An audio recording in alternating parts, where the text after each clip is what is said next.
Hello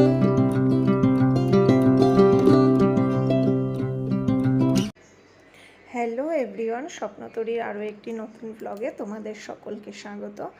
আজ হচ্ছে আমাদের কাশ্মীর ট্রিপের 6th ডে। তো এই দিন আমরা সকালবেলা পেহেলগাম থেকে বেরিয়ে পড়ি এবিসি ভ্যালির উদ্দেশ্যে। তো সর্বপ্রথম আমরা যেখানে যাই সেটা হচ্ছে চন্দ্রওয়ারি, মানে যেখান থেকে অমরনাথ যাত্রার পথ শুরু হচ্ছে। তো তোমাদের এবিসি ভ্যালি ভিজিট করতে হলে কিন্তু তোমাদের নিজস্ব পার্সোনাল ক্যাব সেখানে যাবে না, সেখান থেকে তোমাদের ইউনিয়ন ক্যাব করতে হবে। তো 3টে ভিজিট করার কিন্তু আলাদা আলাদা রেট রয়েছে, ইউনিয়ন রেট, যেটা তোমরা ইউনিয়ন স্ট্যান্ডের বোর্ড চার্টেই পেয়ে যাবে। তো 3টে ভ্যালিতে টোটাল ভিজিট করতে ইউনিয়ন ক্যাব যেটা নেয় সেটা হচ্ছে 2700 টাকা। আমাদের সে সমস্ত প্যাকেজে অ্যাড ছিল। তো প্রথমে আমরা চন্দ্রওয়ারিতে বেশ কিছুক্ষণ সময় কাটানোর পর সেখান থেকে আমরা চলে আসি বেতাব ভ্যালি।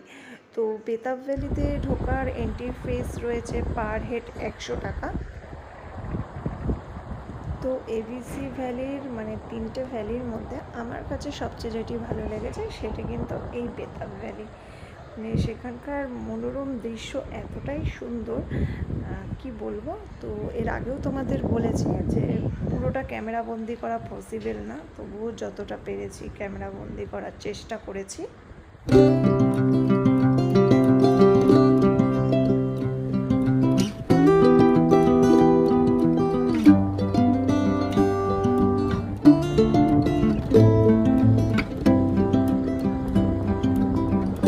চারিদিকে অপরূপ সৌন্দর্য, পাহাড়, আর পাশ দিয়ে নীল জল, লিডার রিভার, সব মিলিয়ে অপূর্ব বৈচিত্র্যময় রূপ।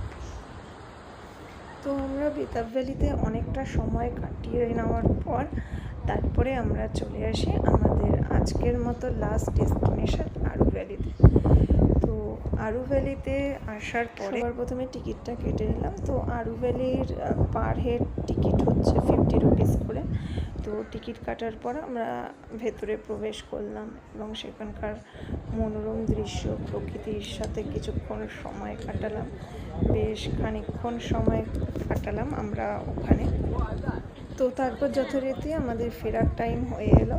তো আমরা আরু ভ্যালিকে বিদায় জানিয়ে সেদিনের মতো আমরা পেহেলগাম হোটেলের উদ্দেশ্যে রওনা দিলাম। তো আমাদের পেহেলগাম হোটেলটা কিন্তু একেবারে লিডার রিভারের ধারে ছিল বন্ধুরা। তো আজকের মতো ভিডিওটা এইটুকুই। ভালো লাগলে লাইক, শেয়ার আর সাবস্ক্রাইব করতে দেবে। টাটা।